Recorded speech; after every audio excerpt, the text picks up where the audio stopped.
Capítulo 1. O capelão do diabo.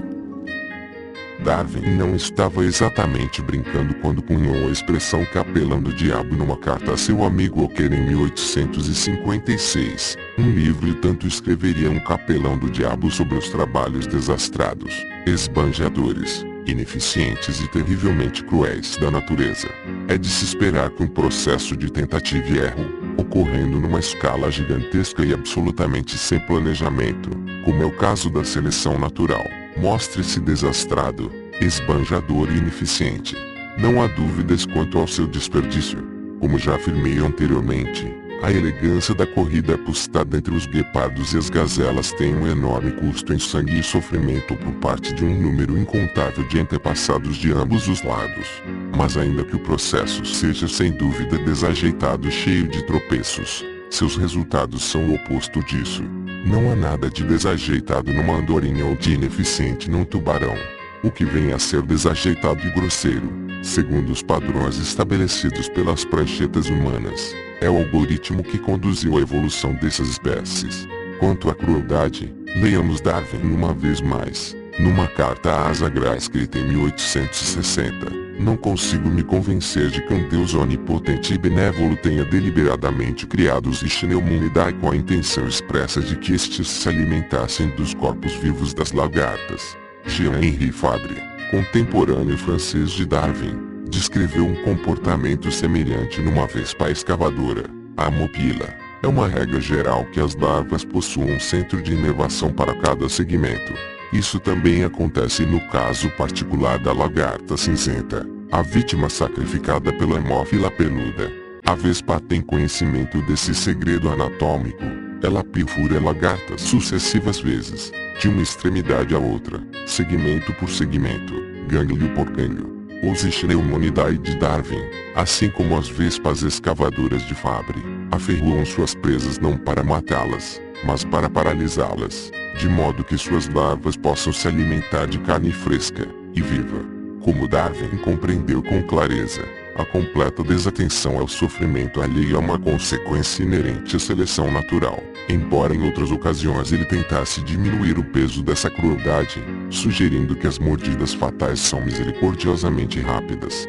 Mas o capelão do diabo seria igualmente veloz em indicar que, se há compaixão na natureza, ela é meramente acidental. A natureza não é bondosa nem cruel, é indiferente. A aparente delicadeza nasce do mesmo imperativo que a crueldade. Nas palavras de um dos mais criteriosos sucessores de Darwin, George Williams, de que outro modo, senão com condenação, se poderia esperar que uma pessoa dotada de um mínimo de senso moral reagisse a um sistema em que o propósito essencial na vida é suplantar o seu vizinho na transmissão de genes às futuras gerações, em que esses genes bem-sucedidos fornecem as instruções que guiam o desenvolvimento da geração seguinte, cuja mensagem é sempre exploremos o meio ambiente, incluindo nossos amigos e parentes, a fim de maximizar o sucesso de nossos genes em que a única regra de ouro é só trapaceie quando isso trouxer um provável benefício final. Bernard Shaw terminou por adotar uma confusa concepção lamarckiana de evolução exclusivamente por causa das implicações morais do darwinismo. Ele escreveu no prefácio de Back to Methuselah, De Volta a Matusalém: quando compreendemos completamente as suas consequências, nossos corações se transformam num monte de areia em nosso peito, pois vemos ali um terrível fatalismo, uma assustadora e execrável redução da beleza e da inteligência, da força e da intenção, da honra e da aspiração. O discípulo do diabo de Shaw era um velhaco muito mais bem-humorado do que o capelão de Darwin. Shaw não se considerava um homem religioso, mas tinha aquela incapacidade pueril de distinguir o que é verdade daquilo que gostaríamos que fosse verdade. É exatamente isso que move a oposição populista à evolução nos dias de hoje. O máximo que a evolução poderia produzir é a ideia da lei do mais forte. Quando Hitler exterminou aproximadamente 10 milhões de homens, mulheres e crianças inocentes, ele agiu em completo acordo com a teoria da evolução e em total discordância com tudo aquilo que os humanos conhecem como certo e errado. Se ensinarmos às crianças que elas evoluíram dos macacos, elas agirão como macacos. Uma resposta inversa à brutalidade da seleção natural é o entusiasmo em relação a ela, na linha dos darwinistas sociais e, surpreendentemente, de Herbert George Wells. The New Republic, em que Wells delineia sua utopia darwiniana, contém algumas passagens de arrepiar, e de que modo a nova república tratará as raças inferiores. Como ela lidará com os negros. E com os homens de raça amarela? E com os judeus? Com esses enxames de pessoas de pele negra, marrom, branca escura e amarela, que não se ajustam aos novos requisitos de eficiência. Ora, o mundo não é uma instituição de caridade, e eu assumo que não há lugar para eles. E o sistema ético desses homens da nova república, o sistema ético que dominará o mundo todo, será talhado acima de tudo para favorecer a procriação daquilo que é bom, eficiente e belo na humanidade, corpos bonitos e fortes, mentes inteligentes e poderosas. E o método que a natureza seguiu até agora para dar forma ao mundo, pelo qual se evitou que a fraqueza propagasse a fraqueza, é a morte. Os homens da nova república contarão com um ideal que fará com que matar vale a pena. O colega de Wells, Julian Huxley, amenizou substancialmente o pessimismo do capelão do diabo ao tentar construir um sistema ético com base no que ele interpretou como os aspectos progressistas da evolução. Seu ensaio Progress, Biological and Motor, o primeiro de seus ensaios Nova Biologist, inclui certas passagens em que praticamente se pode ler uma conclamação às armas sob a bandeira da evolução.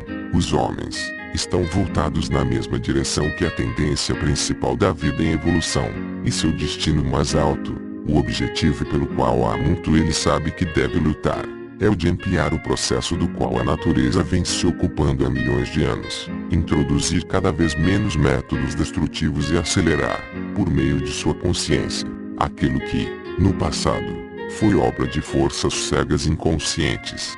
Prefiro me alinhar a Huxley, o enérgico e combativo avô de Julian, e concordar, diferentemente do que pensava Shaw, que a seleção natural é a força dominante na evolução biológica. Admitir, ao contrário de Julian, o quanto ela é desagradável e, em oposição a Herbert George Wells, lutar contra ela como ser humano. Eis o que diz Huxley, na sua Romanes Lecture em Oxford em 1893, sobre evolução e ética. Compreendamos, de uma vez por todas, que o progresso ético da sociedade depende, não de imitarmos os processos cósmicos, menos ainda de negarmos sua existência, mas de lutarmos contra eles. Essa é a recomendação de George Christopher Williams nos dias de hoje, e é também a minha. Para mim, o sermão desolador do capelão do diabo constitui um chamado às armas. Como cientista e acadêmico, sou um darwiniano apaixonado. Acredito que a seleção natural é, se não a única força motriz da evolução, certamente a única força conhecida capaz de produzir a ilusão de finalidade que tanto impressiona a todos aqueles que observam a natureza. Mas ao mesmo tempo que, como cientista, sou um defensor de Darwin, considero-me um anti-darwiniano veemente quando se trata de política e do modo como deveríamos conduzir os assuntos humanos.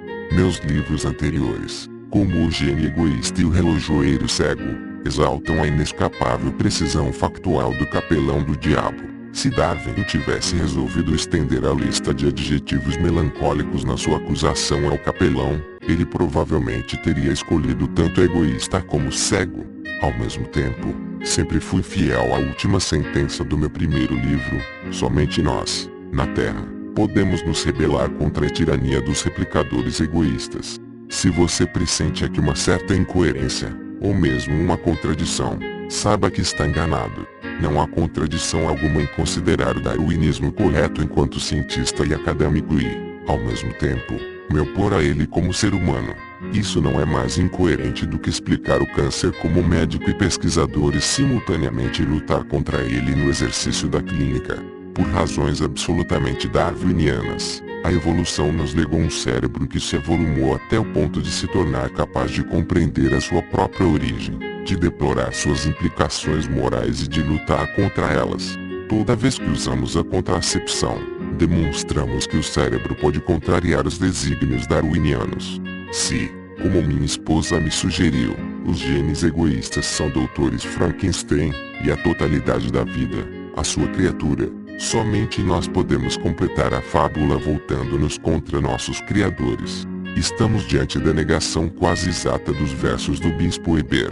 Embora todo futuro seja agradável, e apenas o homem, vil.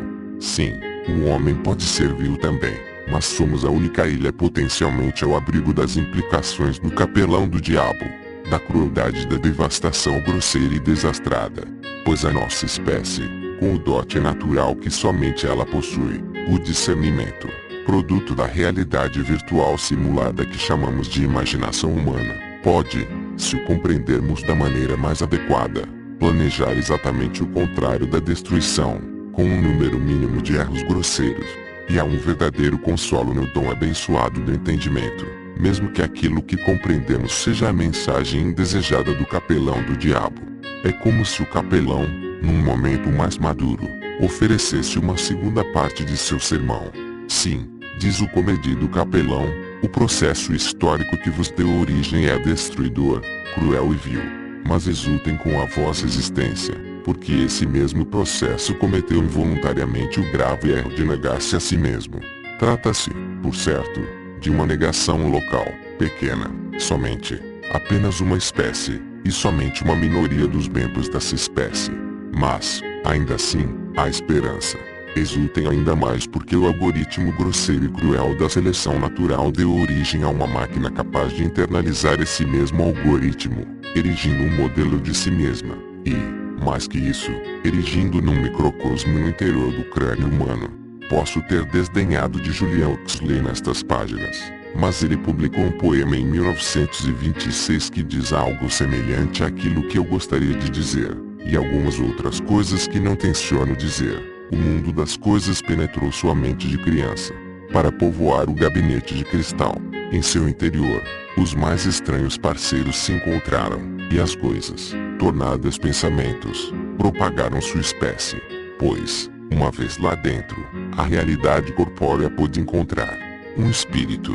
Você e a realidade, em dívida um com o outro, construíram ali um pequeno microcosmo, que, no entanto, tinha tarefas gigantescas. Os que já morreram podem viver lá, e conversar com as estrelas. O Equador conversa com o Polo, e à noite com o dia, o espírito dissolve as barreiras materiais do mundo. 1 milhão de isolamentos se desfazem.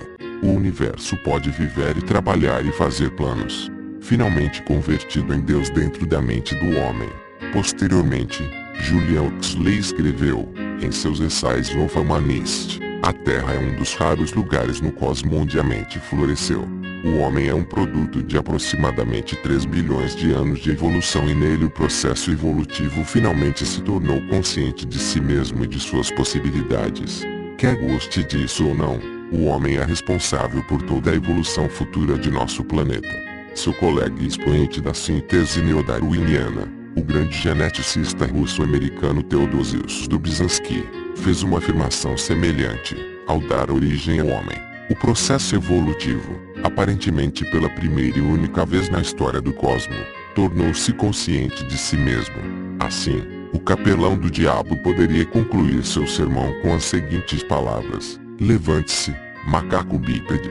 O tubarão pode ultrapassá-lo em seu nado, o guepardo vencê-lo na corrida, a andorinha superá-lo no voo, o macaco prego deixá-lo para trás em uma escalada, o elefante sobrepujá-lo na força e a sequoia viver muito mais tempo.